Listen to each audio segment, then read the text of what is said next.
In the heart of the unforgiving West, a woman's silence was her only shield. They called her Ghost Girl, for her voice had died the day she watched injustice hang her mother from a cottonwood tree. Cast out by her own kind, traded like a sack of grain to the feared Apache, Alara believed her story was over. But in the land of painted canyons and star-dusted nights, she met a warrior whose silence mirrored her own. His name was Kale, a man whose eyes held the fury of a storm and the stillness of the grave. He did not ask for her voice. He demanded her fire. This is not a story of a woman who was saved. It is the story of how two silences collided to create a love so wild, so fierce, it would carve its name into the very stone of the earth, a testament that even in the harshest lands, silence loves too. Part 1. The Trade. The Dust of Redemption. A town whose name was a bitter joke clung to Alara's bare feet like a shroud. It was a place built on whispers and judgment, where a quiet tongue was mistaken for a guilty heart. Magistrate Thorne, a man whose soul was as barren as the land he governed, stood on the rickety porch of his office, a smirk playing on his thin lips. Before him stood Chief Chayton and his warriors, their presence a stark, proud contrast to the town's cowering hypocrisy. The deal was simple: grain for a fragile peace. And one more thing, Thorne announced, his voice oozing false generosity. He gestured dismissively towards Alara, who stood beside a burlap sack of corn, her thin frame trembling almost imperceptibly. A token of goodwill. She is of no use to us. Mute.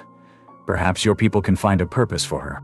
The word mute was a brand seared into her skin. Alara didn't flinch. Years of silent endurance had taught her to build a fortress behind her eyes. She stared at a crack in the dirt. Her world shrunk to that single, jagged line. The townsfolk murmured, their pity as sharp as their scorn. A broken thing for the savages. But Chief Chayton's gaze was different. It was not pitying, nor was it cruel. It was assessing, ancient. He looked past the grime and the fear, seeing something Thorne and his ilk never could. He gave a slow, deliberate nod, accepting the grain.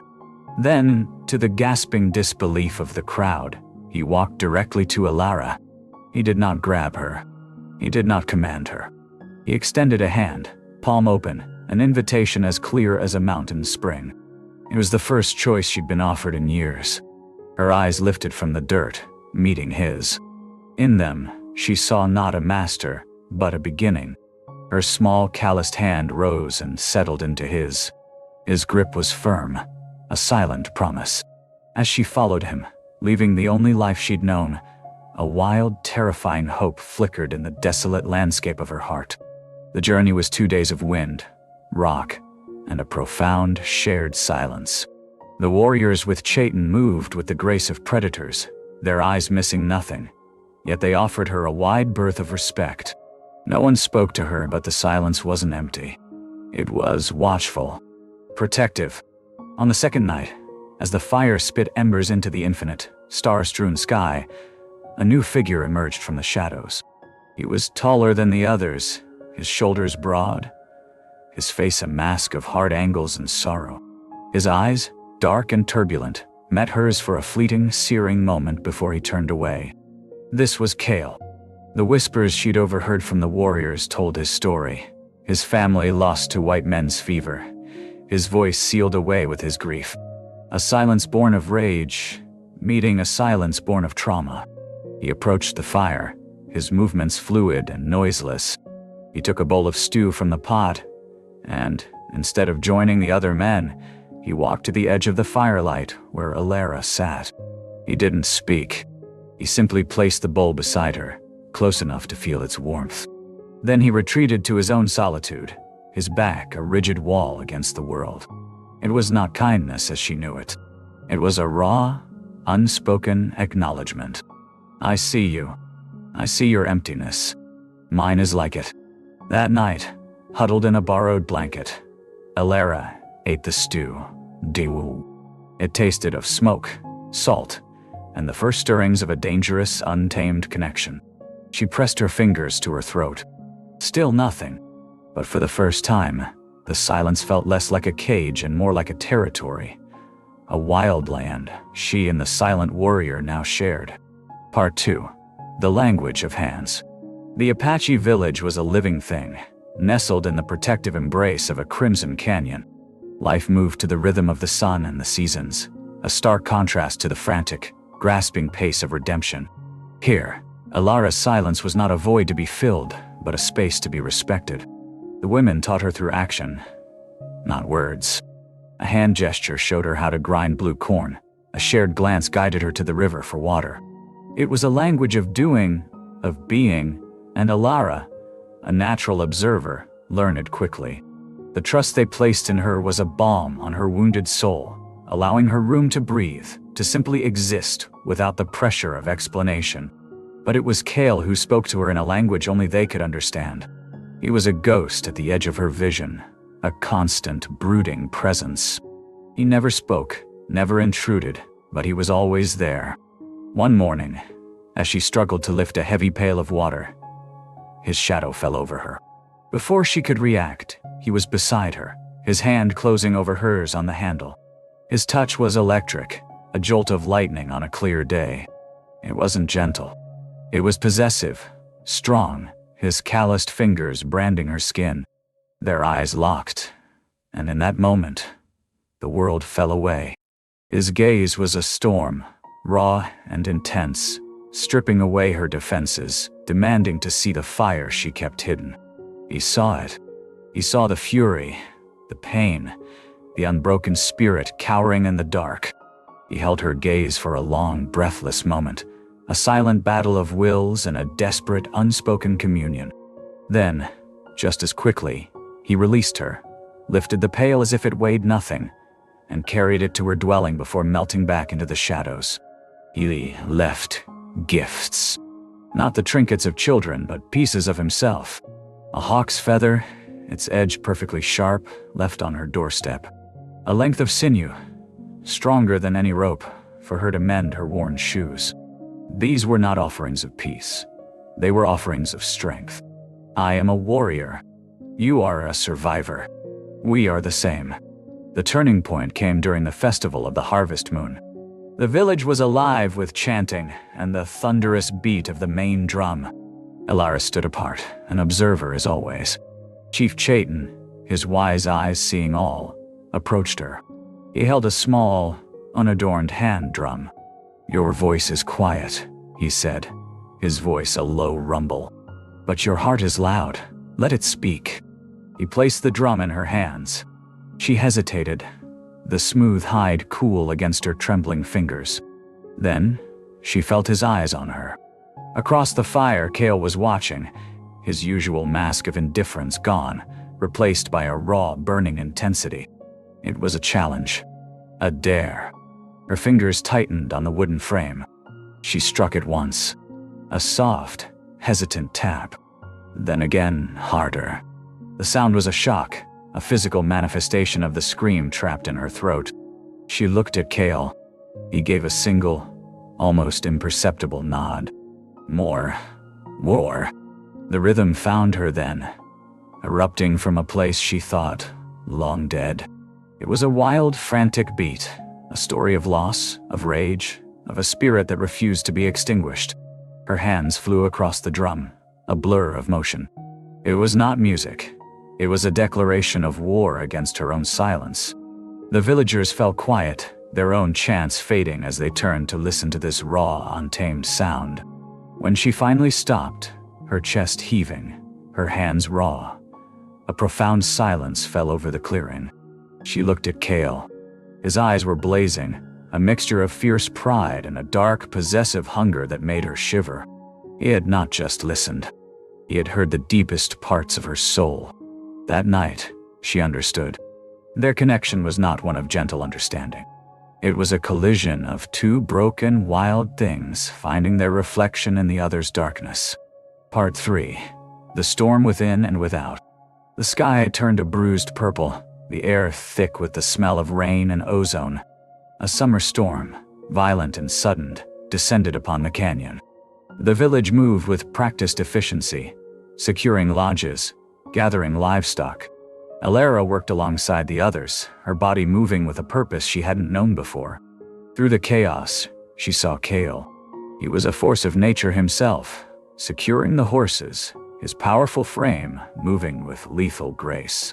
Twice their paths crossed, his arm brushing hers, sending a jolt of heat through her rain-soaked clothes. No words were exchanged, none were needed.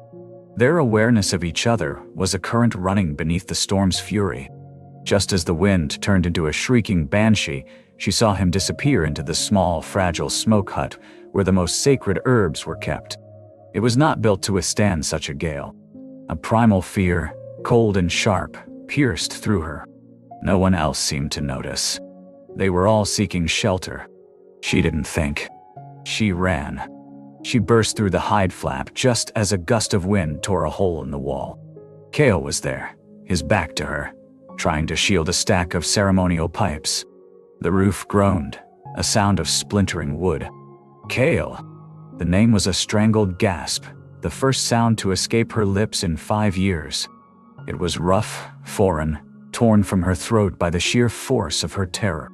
He spun around, his eyes wide with shock, not at the storm, but at the sound of her voice. In that split second of hesitation, the main roof beam cracked. He was directly beneath it. With a surge of adrenaline, Alara launched herself at him, her small body colliding with his hard frame. The impact sent them both stumbling backward, out of the hut and into the mud, just as the entire structure collapsed with a deafening crash. They lay tangled in the deluge, the rain plastering her hair to her face, mud sucking at their clothes. He was on top of her, his body shielding hers from the worst of the storm. She could feel the frantic beat of his heart against her own, the warmth of his breath on her cheek. He stared down at her, his expression a maelstrom of shock, relief, and something else. Something fiercely protective and possessive. He pushed himself up, pulling her with him. They scrambled for the shelter of a nearby cave, collapsing inside, soaked and panting. The storm raged outside, a symphony of their own inner turmoil. In the close confines of the cave, the air crackled with unspoken electricity. He reached out, his calloused thumb brushing a streak of mud from her cheek. The gesture was surprisingly tender, yet his eyes burned with an untamed fire. He leaned in, his face inches from hers. She could see the flecks of gold in his dark irises, smell the scent of rain and earth on his skin. He didn't speak. He didn't have to. His gaze said everything. "You spoke. For me." Her own voice was lost again, but not to fear. It was lost to the overwhelming intensity of his presence. She lifted a trembling hand, her fingers tracing the hard line of his jaw. It was a question, an answer, a surrender. He captured her hand, his grip tight, and brought it to his lips, pressing a rough, searing kiss into her palm. It was a brand, a claim.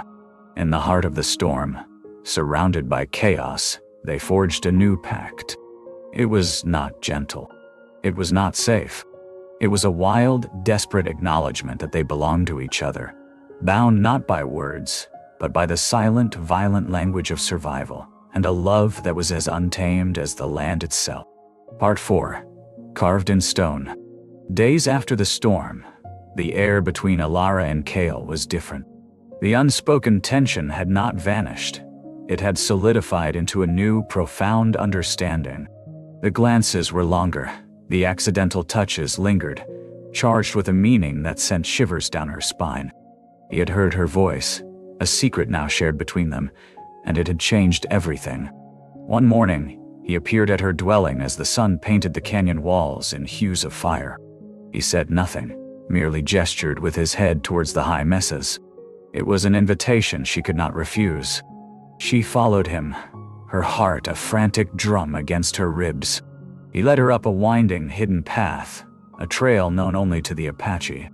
The climb was arduous, but Kale moved with an effortless power, often pausing to wait for her. His hand offered to help her over the treacherous rocks. His touch was no longer just a jolt. It was a steadying, possessive heat that spread through her entire body. They arrived at a sun-drenched plateau. a sacred place scattered with ancient petroglyphs carved into the flat faces of massive boulders. The air was still, filled with the weight of centuries. Kale led her to the largest stone, its surface a tapestry of stories told in symbols. He pointed to a carving of a spiral, a symbol of a journey or a life force. Beside it, a figure stood, small but defiant. He tapped the carving, then tapped his own chest, and finally, his eyes burning into hers, he pointed at her. "This is your story. A journey inward, a spirit, unbroken." Tears pricked her eyes. To be seen so completely, without a single word. It was a gift more precious than any jewel. She felt a sudden, fierce need to answer, to add her own mark to this silent conversation. She picked up a sharp piece of flint and, kneeling before the stone, she began to carve. Her hands were steady now, filled with purpose. She etched the image of a hand drum, the symbol of her reawakening. As she worked, Kale watched, his presence a warm, protective shield at her back. When she was finished, he took the flint from her hand, his fingers brushing hers, a deliberate, lingering touch. Beside her drum, he carved a single powerful image, a lightning bolt. It was perfect. The drum, her voice, the lightning, his fierce, sudden impact on her life. Their symbols, side by side, forever etched in stone. My rhythm, your fire. Together. As the sun began to dip below the horizon, casting long shadows across the plateau, he turned to her. The air grew thick, heavy with anticipation. He moved closer, closing the small space between them until she had to tilt her head back to look at him. "Elara," he said. Her name on his lips was a low, rough caress. It was the first time he had spoken it, and the sound resonated deep within her. He lowered his head, and his mouth claimed hers. It was not a gentle kiss. It was a storm, a clash of lightning and thunder. It was fierce, desperate, and deeply possessive, a raw expression of all the unspoken things that had passed between them. It tasted of dust, wind, and a wild, untamed longing. She responded with equal fire, her arms winding around his neck, pulling him closer, her silence finally breaking not into words, but into a passionate, physical declaration. In that kiss, on that sacred ground, they were no longer two separate, broken souls. They were fused, forged into something new and powerful by the heat of their shared silence and the wild, undeniable love that had taken root in the unforgiving soil of the West. Their story was no longer just carved in stone. It was written in the very fabric of their beings. Part 5. A voice for war. A voice for love. The arrival of the two traders was an ugly stain on the landscape. They rode in on tired mules, their smiles too wide, their eyes greedy. They called themselves merchants, but Elara knew their kind. They were vultures, circling, looking for weakness. Their gaze lingered on the women, a slimy, possessive appraisal that made her skin crawl. And their eyes fell on her, the ghost girl, with a particularly predatory curiosity. Kale materialized at her side, a silent, menacing shadow. His body was a shield between her and the trader's leering stares. Chief Chayton handled them with cool diplomacy, his words polite but his message clear. They were not welcome here. The taller trader, a man named Fitch, let his gaze drift back to Elara. "She got a name?" he asked, his voice slick with insinuation. "Or does she just answer to a whistle?" Before Chayton could respond, Kale stepped forward. The movement was fluid, dangerous. "Her name is Elara," he said, his voice a low, deadly growl. It was English, flawless, and cold as river stone. "And you are not worthy to speak it." Fitch, taken aback by the warrior's perfect English and menacing tone, could only stammer. "No offense meant. You have been breathing since you arrived," Kale interrupted, his eyes like chips of obsidian. "That is offense enough. Leave." The traders, unnerved by the raw hostility, made a hasty departure, but their presence left a foul residue. Later that evening, Elara sat by the fire, her drum untouched in her lap. The trader's words had reopened old wounds, reminding her of a world where she was an object, a curiosity. Cale approached, kneeling before her. He held out a gift, a new set of drumsticks, carved from ironwood, one wrapped in a strip of crimson cloth, the color of his ceremonial paint, the color of his fire. They made your silence feel like a cage again, he stated, his voice soft now, for her alone. A single tear traced a path through the dust on her cheek.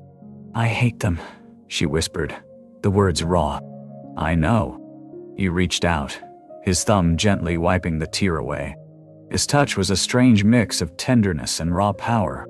Your silence is your armor, Elira, but a warrior must know when to draw their sword. Your voice, it is a weapon. You showed me that in the storm. Do not let men like them make you forget its power. He leaned in, his forehead resting against hers.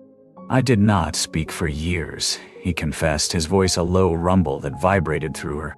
My grief was a stone in my throat. I thought words were a betrayal to my family's memory. But you, your silent strength, your fire. You reminded me that a voice can be used for more than sorrow. It can be used for war, and it can be used for love. He pulled back, his intense gaze holding hers. Speak for me, Elira, he whispered, a raw plea. Let me hear your voice when it is not torn from you by fear. Let it be a choice, a gift. Her heart ached with a love so fierce, it was painful. She looked at this powerful, broken man who saw her, who understood her, who loved her not in spite of her silence, but because of it. She lifted a hand to his face, her fingers tracing the proud line of his cheekbone. Cale, she said, her voice clear and steady in the firelight. It was the first time she had spoken his name, and it felt like coming home. My warrior. His eyes closed, a shudder running through him. He captured her hand, pressing a kiss to the pulse point on her wrist. The fire crackled, the stars wheeled overhead, and in the heart of the wild, a love born in silence found its voice. Part 6. I am my own name. The past arrived on horseback, wearing the blue coat of the U.S. Cavalry. The lieutenant, a young man with an old man's weary eyes, carried a folded paper that felt to Elira like a death warrant. He stood before Chief Chayton, his words formal but sharp. We are here for a runaway. A white girl, given to you in a trade. Her name is Elira Thorne. Her town wants her back. Thorne. The magistrate's name. They had erased her father's memory and branded her with the name of the man who had discarded her. A cold fury, clean and sharp, rose within her. Cale was instantly at her side, his hand resting on the hilt of the knife at his belt. His presence was a silent declaration. You will take her over my dead body. She was not a runaway, Chief Chayton replied, his voice calm and steady. She was an offering. We accepted her. She is a citizen of redemption, the lieutenant insisted, his gaze scanning the crowd, searching for her. She belongs there. I belong to no one. The words rang out, clear and strong, across the silent clearing. Elira stepped forward, away from the protection of the lodges, away from the shadow of Cale.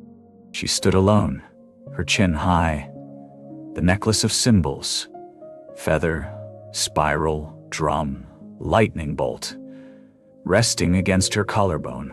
The lieutenant stared, momentarily speechless. You can speak. I can, Elira said, her eyes locking with his. My name is not Thorne. That is the name of the man who sold me. I am Elira, just Elira. And this is my home. This is not your home, the lieutenant argued, recovering. This is a savage land. You are forfeiting your rights, your inheritance. My inheritance was a legacy of shame and a noose around my mother's neck. She shot back, her voice ringing with a passion that made the soldiers shift uneasily. My rights were to be silent and obedient. Here, I have a voice. I have a family. I have a love that your world cannot comprehend. I have carved my name in stone. It will outlast your paper laws. The lieutenant was stunned into silence.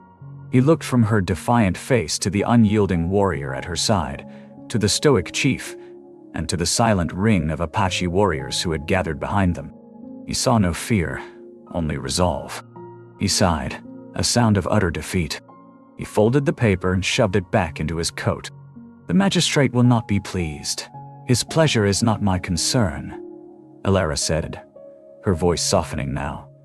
The fire banked but still burning hot. As the soldiers rode away, a sacred quiet settled over the village. No one cheered. It was a victory too profound for noise. Later, as the moon rose, Kale found her by the river. He came to stand behind her, his arms wrapping around her waist, pulling her back against his chest. He was her anchor, her rock. "Was I brave?" she whispered, leaning her head back against his shoulder. He was silent for a long moment. "No," he said finally, his voice a low rumble against her ear. "Brave is facing a fear you think will break you. You were not afraid. You were something more powerful." "What?" she asked, turning in his arms to face him. He cupped her face in his hands, his thumbs stroking her cheekbones. His eyes, full of a fierce, consuming love, held hers. "You were yourself," he said. "And that, my wild heart, is the most powerful thing in this world." He kissed her then, a long, slow kiss of reverence and adoration. It was not the fire of their first kiss, nor the storm of their reunion. It was a kiss of profound peace, a promise of a future built together. She was no longer the ghost girl, no longer the mute. She was Alara. She was seen. She was loved. And she was finally home. In the end, Alara's story was not about finding her voice, but about owning her silence. She learned that love does not need words to be true, and strength does not need volume to be heard. Her life, intertwined with Kale's, became a testament to a different kind of power, the power of being seen for who you truly are. Theirs is a story that reminds us that the deepest connections are often forged in the quiet spaces, and that the wildest hearts can find their home in a shared, profound stillness.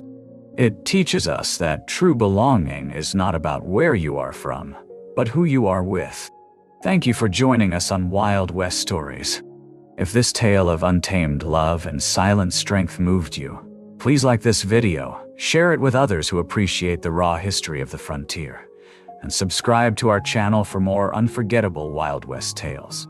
We honor the past by telling its most powerful stories.